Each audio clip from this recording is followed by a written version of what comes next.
Hello, I'm Dave Koji, and welcome to the Pickleball Lounge, episode 10. A very important and milestone episode 10.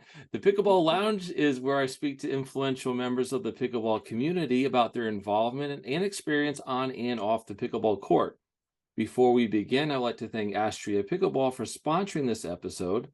Head over to astriapickleball.com for their innovative paddles and gear. And don't forget to like this video and subscribe to my YouTube channel to be notified of new pickleball interviews. Our special guest today is Jane Hollon. Jane is a pickleball player and the content creator behind Obsessed with Pickleball, which I'm obsessed with Pickleball, where Jane gives her viewers very engaging pickleball video content. You can follow Jane on her pickleball travels, watch pickleball interviews, and also tune into her insight into upcoming pickleball events and commentary around general pickleball news. Jane, it is an absolute pleasure to have you. That was so nice. Wow.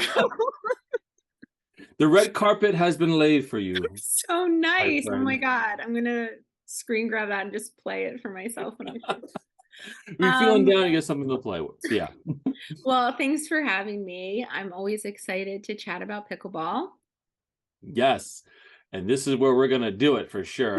And I know, like I said, I do follow and watch Jane's videos. It's up to date, it's fresh, and we're gonna get into that a little bit, but the link to her channel will be in the description of this video. Definitely follow her. So, Jane, let's dive into it. So, I got two sections here. I got Jane the player, Okay. and I got Jane the content creator. Okay, so we're gonna touch upon both. Okay. So Jane the player, you started playing pickleball in the summer of 2020. What hmm most excites you about the growth of pickleball since then, and how that will snowball into the future of the game? Okay. I think that watching the growth of pickleball is so interesting. We're in like a very specific time. Oh my God, I'm so sorry. Wow. Who could possibly call me? Okay. I'm okay. Cut, restart. Um, um, not a lot of professional sports are you necessarily tuned in to like such a, a fast rise. So I started playing pickleball in 2020, like a lot of people during the pandemic, casually. But I also started watching pickleball in 2020 during the pandemic casually because all we did was play pickleball or watch TV, right? Like we had nothing to do. And I watched a lot of pickleball to help me be a better player. And I always encourage people who are trying to get better or, who I can tell, there's lots of different kinds of players, but some people want to get better. Even if, what does that mean? I really want to get better. For what? I mean, just for myself. Like I'm not going, I'm not hitting the tour, but I always want to get better. And I always tell them, like, would you try to improve in basketball without ever watching a basketball game? Like, how do you think you're going to know how to play pickleball as well as you can if you've never watched the best people play it? So I started just watching YouTube videos to kind of try to understand like the strategy or even what we're doing. And I got completely addicted to watching these games, like very therapeutic. So I think it's such a cool feeling to be at the ground level of not only the pro game, which is so fun to watch, like the politics unfold and all the players just get so much better. It's so fun. But also, like, as a hobby, everyone is talking about pickleball this, pickleball that. And it's like, oh, yeah, I'm already there. Like, I'm in that community, I'm in that world. I think it's great. And now all my friends are like, wait, can I come play with you? Will you teach me how to play? Will you? And I'm like, yes, everyone come on board. Let's go. We can go to the courts whenever we can get a reservation. I'll teach you, and then you can be a part of this whole fun countrywide thing that we're doing. And I don't know, it feels cool to like be in on it. Like Yeah. in the group, pulling everyone else in. So I'm always excited to see how it can get even bigger and bigger. It's like the sky's the limit. I can't even imagine what else is possible, but I'm just along for the ride. Yeah, I completely agree with all of that. And I think that in no other popular sport can you be interacting with the best players. So this channel here, the Pickleball Lounge, I've interviewed James Ignatowicz, Dylan Fraser, Connor Garnett. I got Federal Stack Shoot coming up.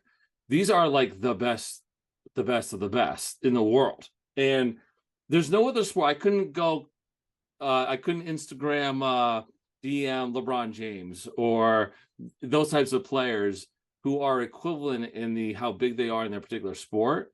So it's really cool. And by the way, all those pros I have spoken with and interviewed, they're such great people. They're wonderful. Mhm. Mhm. And it's a really a testament because everywhere I go, all the pickleball communities and places I've gone and played, it's always also welcoming. I think you probably share the experience where it's like this one global family of people.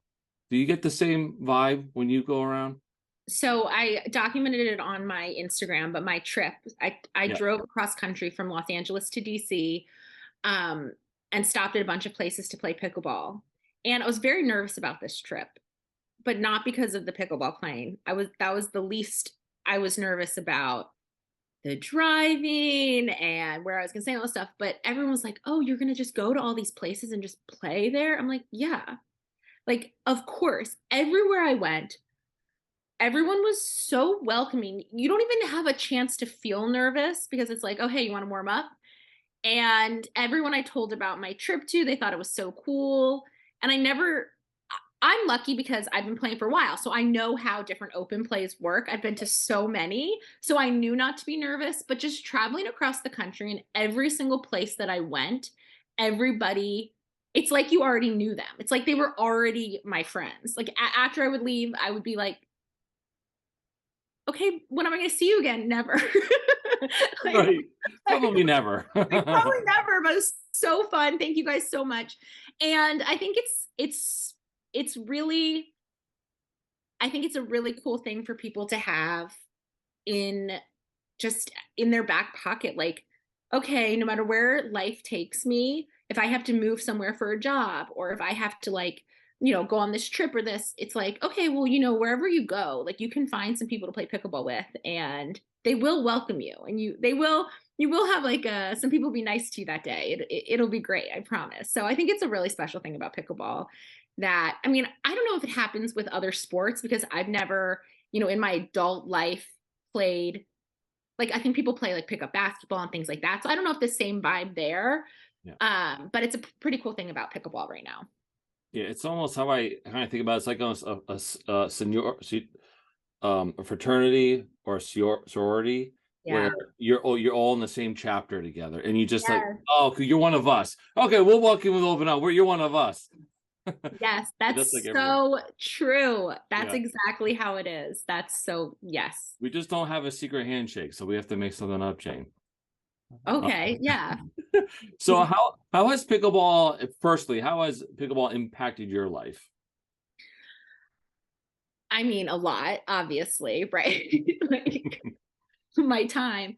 I think for me, I mean, it goes hand in hand with the pandemic, right? Like the pandemic changed everyone's life. And I started playing pickleball during the pandemic. So everything is different, but I've always been like a very like achiever, like, work, work, work, but all this stuff. And everyone would always talk about like, oh, people who live life to the fullest have hobbies. Happy people have hobbies. And I'd be like, I don't understand. What is a hobby? Like, how do you have time for a hobby? Aren't you at work?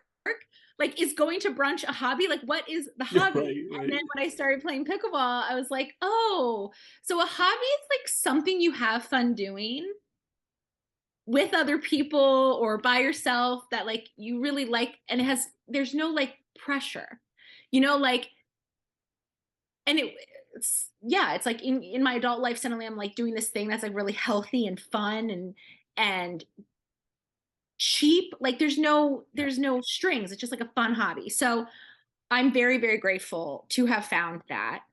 um of course, I mean that's the number one thing, right? Like it kind of brought me just like another joy in my life, which I think is, really great. I hope we all can, everyone needs to add things into their life that makes them happy. And I always tell people, it's not expensive to play pickleball. Okay. Right. Right. Anyone can do it. And you can do it for a long time. And that was like really, yeah, a lot of people are like, oh, have hobbies and blah blah. It's so expensive. This is just like low stakes. Yeah. You know what I Right. mean? Like, oh, I love doing this. And I'm like, that sounds expensive. Like skiing's my hobby. Really? Okay. Yeah. Scuba diving, that's a little expensive for me. I didn't think it's changed my life in that way. And like the amount of friends I have now from pickleball, it's crazy. Um, I play with my sister in a lot of tournaments, so that's been a really cool like activity that we do together. Um, but yeah, it's just been nothing but positive. And Yeah. it's And I think there's so much to get out of it, like you mentioned, just various aspects. I think people enjoy the game because there's so many elements to it. There's the exercise, the camaraderie, being competitive again, um, all those different elements, and you could go for your own reason. Like people have different reasons for playing and going, and so, but at the end of the day, you're all playing the same game, which is really cool. It kind of bonds everyone's desires. So do you have a memorable moment or something you'll never forget that happened during your pickleball journey? like my overall life journey Yeah. with pickleball. Oh, yeah. I think that so when I first started playing, I wasn't like I was not a tennis player.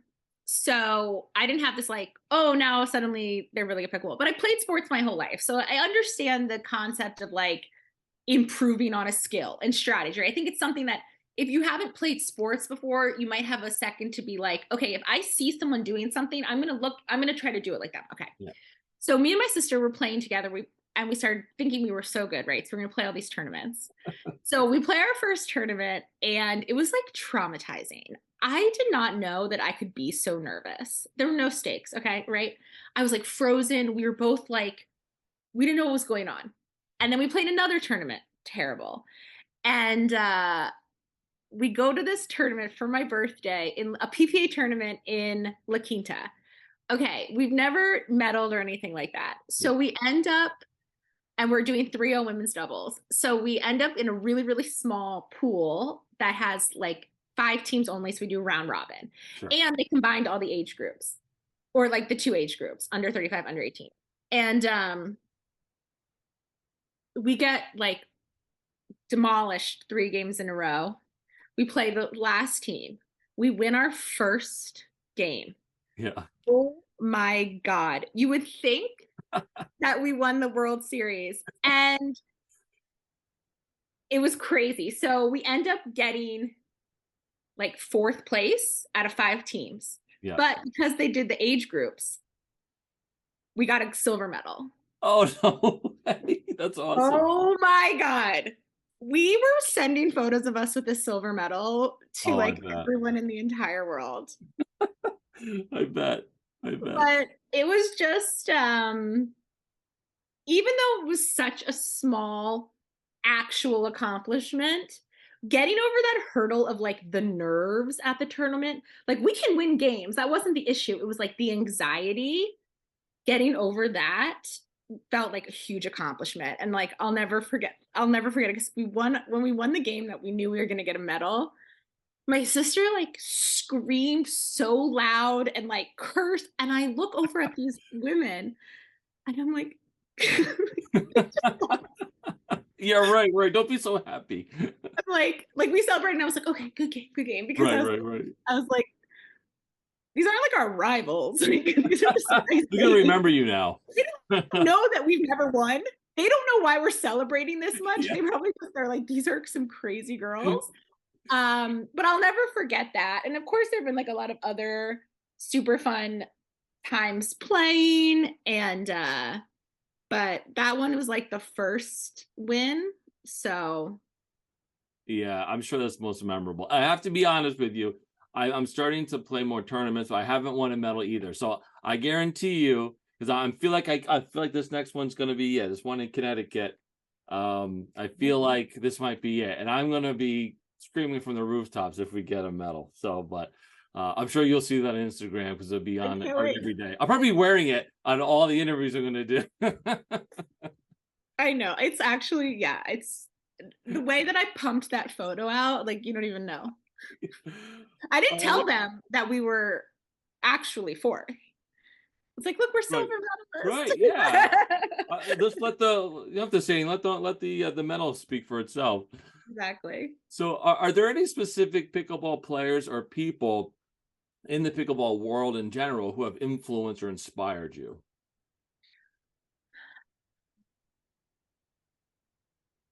Well, I told you, you're asking me some tough questions.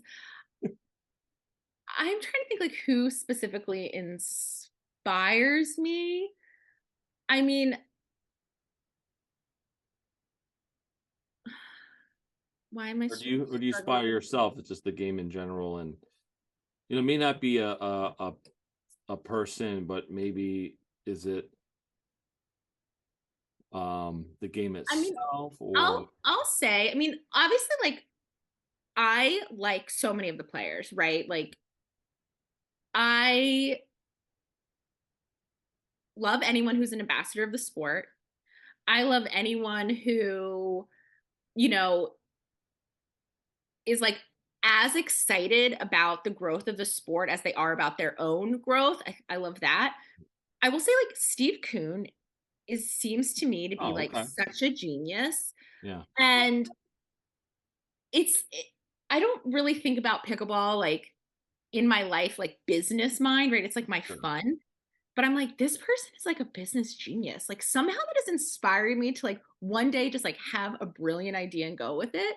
So I'll go with that, I guess. okay, Um, and then, I would say like in terms of inspiration, I've met so many people throughout my time playing in different places who are um, able to get through things that I didn't know, mm, you know, that I hear about. I'm like, that's crazy. When I was in Virginia, I was talking to this woman and she was telling me about how um, they have like this group of women who play together all the time.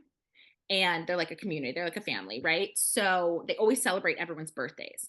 And they had this new mm, woman join the group, and she was like quieter, mm, less like, so everyone didn't really have a read on her. They didn't really know how to, right, process it. And but of course they were gonna throw her a party. Like they threw everyone like a right, party at pickleball. Like you come in and you're getting your party. So she comes in and like she's just so moved.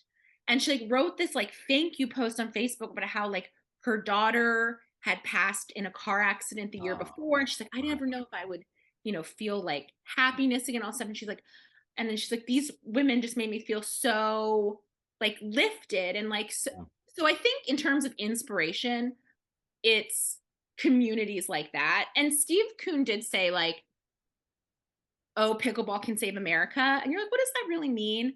And I do think that pickleball can be like such a positive force in surprising ways that maybe any place kind of needs. yeah. So I found that moment when I was speaking to her pretty inspiring.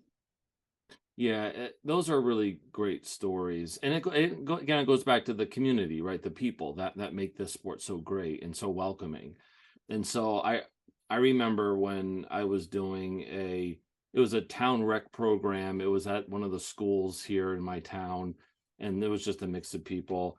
And I was playing with this older woman, and she wasn't very good, Mhm. but she had a positive attitude, and I played her for the first time, and she hasn't won. Again, this it's just open play. It's not tournaments, and it was no big deal. We won the game, and to me, it's no big deal, right? She was so happy. She had the biggest one. She gave me a hug. I'm not even sure who this woman is. Said, "Oh my God, that was my first win."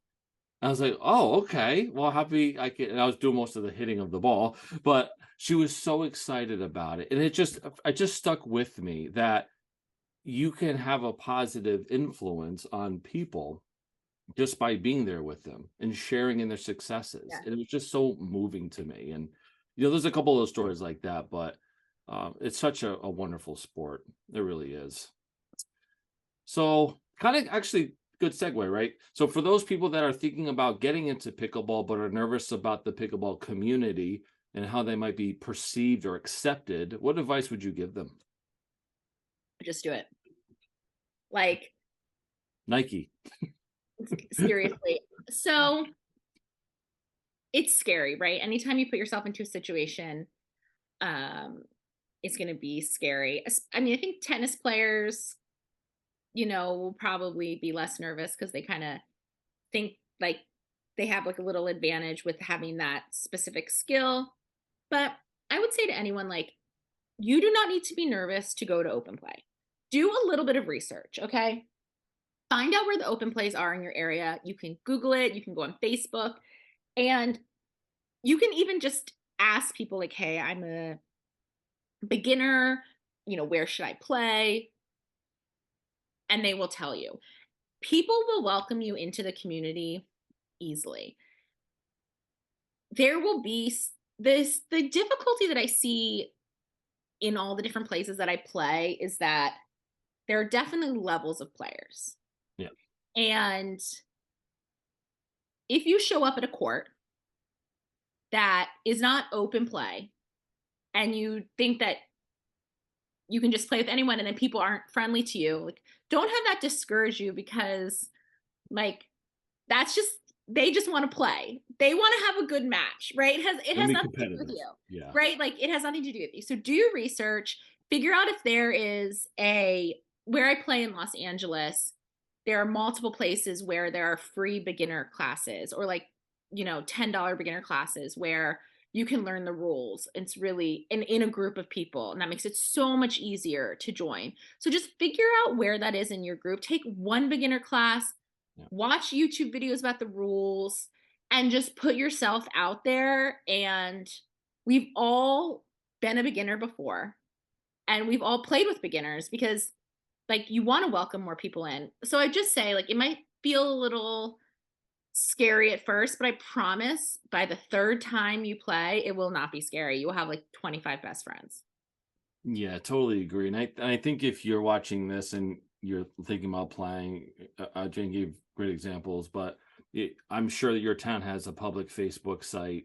Hey, looking to start playing pickleball. Any suggestions? Or do a Google search of your neighboring tennis facilities or indoor courts or something. They're going to always have something available. So it's really just takes a little effort. And I know that you mentioned this in another interview that you had, Jane, but I use Team Reach as well. This is an app. Now Mhm. you have to kind of know the code. So usually you have to know people who know the code so you can know how to get into the little chat groups there. But once you get in, I mean, you're golden. So there's no shortage of those. And if anyone needs any strategy or pointers of how to get in Los Angeles, just DM me. I'll tell you where to go.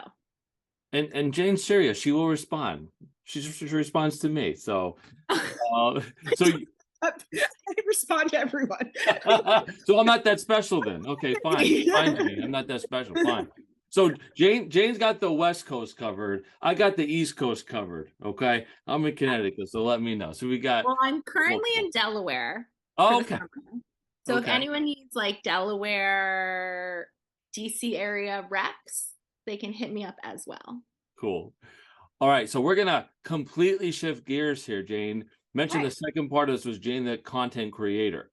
And again, wonderful stuff. So I understand you started your content creator journey just one day when you're bored out of your mind, decided to pick up your phone, hit the record. What keeps you motivated to continue to create content even to this day? I just find it very fun. Yeah. And it's like a very good creative outlet for me. So like my education and my professional background is in like film and TV development and production. So that's what I've always done. And so these little videos are actually just like such a good creative outlet for me, and I find it very, very fun to do. And I also just love talking about pickleball. So it kind of got to the point basically when the new MLP season, the new at the beginning of the year was going to start. I had so much to say and no one to say it to. Okay? Like, so I just said, I'm just gonna do, I don't even know. I was like, I don't know I was like, not even, I was like in a daze and I just did it. And then I was like, oh, I don't know. I kind of like these. I'm just going to keep doing it. And now, I collaborate with Pickleball Union, Oh, cool. Pickleball newsletter. And so I produce content with them and on my channel. So that's been really great to like give me a little bit more exposure. But I don't know why. I just really find it fun. Yeah, and you do it really well. And really, if you're starting out, you want to create your own channel, watch Jane's videos because they're crisp. There's no dead spots, and everything she says is vital to the video. A lot of people will ramble on about God knows what. Maybe I do that too, actually. But it's very I'm sure I've concise, been very doing to the point. And maybe Jane does it from time to time, but for the most part, Jane, it's you're like, I look at you, what you're doing, your channel, you're like the model. So if people say, "Hey, how do I get started? Or what's my delivery should be?" I would say your channel, and it's just that. because it's so, and it's not long-winded, it's not long videos, and they're easy to consume. And at the end of the day, it's entertaining, easy to consume. It's factual information, and it gives people insight into what the current events are, and that goes a long way. Yeah, and if anyone is thinking of doing anything content related, get a ring light. Just go on Amazon and get a ring light. Okay? Just get a I ring got light. one too. Yeah, Just get it. Trust me. but not that much money either, actually. They're so cheap. Yeah, yeah. You can get them for nothing. I'm the cheapest person in the world, and I Oh, have them. So there you go. no, no, no. I'm like low investment Yeah. with equipment, time, everything. I'm like, let's just have fun, make some content, put it on Instagram and see what happens. So, as far as putting content out there, how do you determine the topics or themes for your pickleball content? And do you pick up the camera and do you do it? Do you plan it out? Do you bullet point your stuff? How do you go about it? So great question. So I preview and I recap all the tournaments. Yep. So I started doing that. That was just like what I started doing, but now I do that with Pickleball Union. So that I always do. And then when something comes up that just interests me and I find that I have something to say about it, then so I recently did a video about like what paddle I think Riley Newman's gonna go with. And I literally was just like, I saw him on the TV say it. I started thinking about it. I think me and my sister started talking about it. I was texting. I was like, I'm just going to make a video about this. And I think I wrote down just like the 5 paddles I was going to talk about. So Yeah. sometimes I bullet point and Okay. sometimes I just talk. It really depends on how complicated so recently with the PPA, there have been so many new teams, Right. especially in women's doubles. I have to write down all the teams I want to make sure that I hit. But like I just did an APP preview and it was a lot of the same teams, so it was like fine. Um, but basically I just turn on the camera, I talk, and then I cut out the dead spots. And that's the Yeah. video. Yeah. That's really the content creator secret, kind of cutting out the dead spots when you're editing Yeah, process. exactly. That's super cool. So do you have a video or interview that is most memorable to you? Um, Video or interview that is most memorable to me. So when I was at the PPA tournament in Newport Beach, I interviewed Pablo Tellez just on the fly after that crazy match he did with against Tyson. Yeah. And I want to do more videos like that in the future, like I'm going to MLP, because I felt like it was very relevant and immediate. Yeah. So instead of like planning interview questions and talking to the pros and getting their like rehearsed answers, even though he was very like professional and he knew what he was going to say. I love just being able to ask him like, what just happened? What do you think about it? And then posting it Yeah, online right away. good thinking. And I thought that was really cool. Like, you're in the moment. Hey, Pablo, that was insane. What did you think of that? And they can put it online. And I think that's cool. And I think audiences, I would love to watch that as I'm watching a tournament, like going through Instagram and seeing like, Agreed. oh, that was a crazy tournament. Oh, this person's talking to them right now. Like, I think that's cool. So I'm hoping that would be something I'd want to do more of in the future. I think it's really cool because not only are you catching them when it's fresh, most fresh in their minds, but you can ask them, what's your strategy? You playing XY next. What's your strategy against that person, against that team? And you can kind of toggle between the live streams and your Instagram page. Everyone should do that. Exactly, exactly. So, you mentioned that you recap, APP, PPA, MLP stuff. In order to do that, though, to stay kind of understanding of everything, you kind of have to watch it, and they're not an hour; they're many hours. So, how do you balance your time between watching all that stuff or watching replays or highlights in order for you to be prepared to take to Instagram and actually talk about it? Well, I watched them. You do watch them all. Yes. So APP only shows me Saturday and Sunday. Yeah. I will confess that I don't always watch championship Sundays for PPA. They're a little boring. Oh, really? Okay. Well, we know who's going to win, Right. right? Like, so Thursday, Friday, Saturday, I'm watching. Yeah. I'm fast forwarding. Maybe I'll skip a match if I get a spoiler or something, but I'm Yeah. watching. Sunday comes around, and if I hear it's a really good match, I'll probably eventually like watch in the background. But if it's something I don't know the result of, I'm gonna watch. Or like when Paris, this last time when Riley and Paris were playing against Ben and Lee, I'm not watching live. Like I'll rewind. Right. And they won that first game. I was so excited. And then the second game starts, and I'm kind of seeing like, uh oh. So I fast Yeah. forward a little bit. Do you know what I'm saying? Like, I do that too. I there's watch it only live. so many times that I can fully watch Ben Johns and Colin Johns play Matt Wright and Riley Newman. I'm just gonna There's say that. only so many times, guys. I can't do it, but that's okay because I did other stuff on Sundays. You got JW and you got Dylan sometimes making it, but those are the three teams really that you're gonna see generally.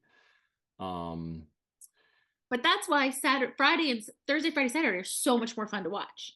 So much yeah. more fun to watch. And I gotta say, I love, and maybe you probably will too, I love those 36, 37 seeds making it to the second, to the just moving on in the tournament and making a name for themselves. Like these guys I've never heard of them. I think we see more of that now. I think it's gonna be a lot bigger because of all that talent that's upcoming.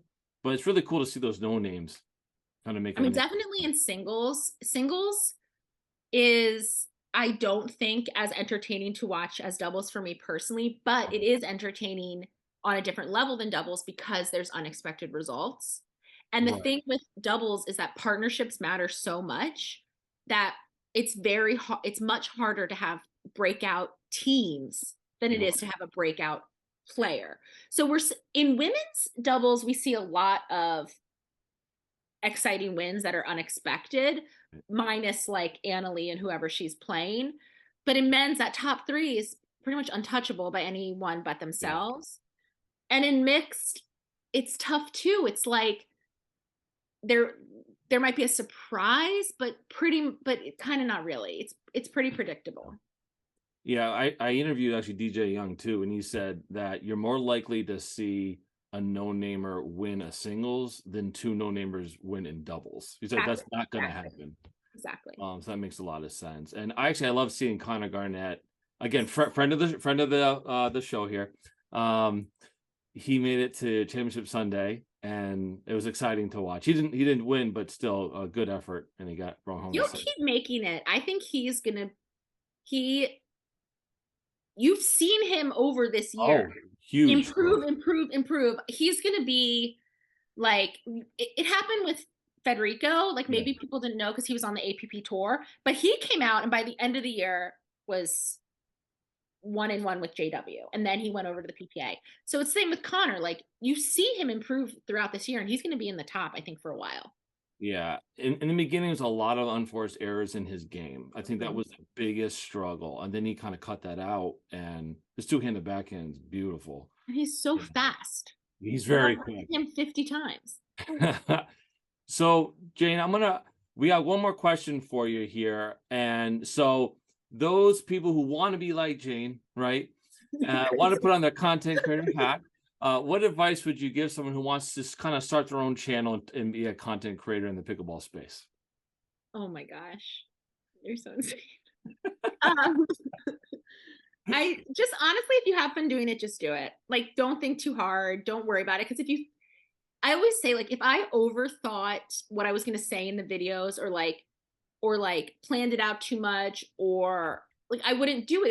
It would be too difficult. So like if you want to do it, just do it. Don't overthink it. Get a ring light, Get a ring light. make whatever content you want to make and just have fun. I mean, pickleball is still so small, right? Like this isn't like the makeup influencer world. This isn't like, you know what I mean? Like just make your videos for fun, have fun, and that's I mean, the second it stops being enjoyable and stops being fun, just don't do it. Like you don't owe anyone anything. Just Yeah, yeah. It's the toughest step is the first step, and if you yeah. just, it's so easy to have your camera, right? Turn it on, say something. You got free editing. And you can if something doesn't work, you can fix it. Like if you do a video and you watch and you're like, this is horrible, you can just do it differently the next time. Like nobody, you're not answering to anyone.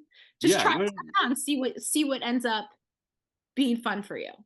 and in all seriousness, people should watch other content creators to see how they do it, how they work, and see if they can match your style, or just be, just understand how it's done, so you get Yeah. more confident, and Yeah. And so, like, but at the same time, like figure out I really try to focus on making sure that what I'm doing is what I is what I'm doing and not like what other people are necessarily doing. And I think that I'm doing that right now. Like I don't think there are a lot of people who are necessarily doing exactly the same thing I'm doing, which I like. And it is very easy to kind of like waver, like, oh well, people like this, well, people like that. And I feel like for me personally, like I'm gonna make things look like and make things how I like them and hope that other people like them too.